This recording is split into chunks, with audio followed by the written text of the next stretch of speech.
things first.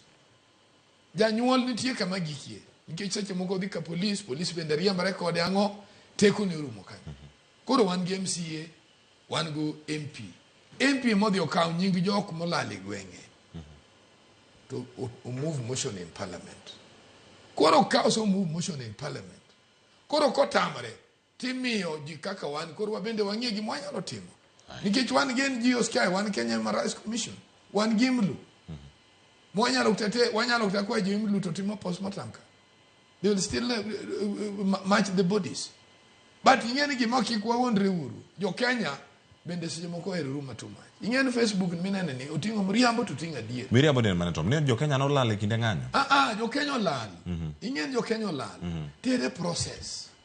Ingeni an gima koro Ruma en mane. Ingeni Cleophas, let me tell you. Gima duong' en ka gimoro timore ni. Iluwe machal nadi. You understand? Ingeni koki iluwe iweyo gap. Samio gap no ad advantage ng'ato nyaka ka. Ng'ama notimo gino nyaka advantage. Iwinja. Ingeni gimina no mawacho ni. Ingeni Cleophas, if I'm to advise, jomone obeniti munga gini ginjo siyeidi. To level marwa ma reasoning pod piny.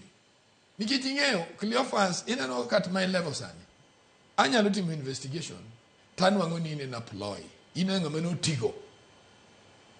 Intention mari kunentimo gino.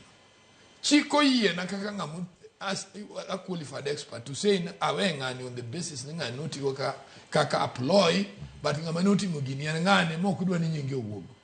That is I'm allowed to write in the report. Because now I'm an expert.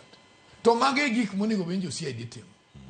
Gini ng'en se moka gino luor no research moro muoch mane no muoch bo kadi ibunde ma jatelo koro gimich. Instead mondo giwacha ni gini no work accidentally.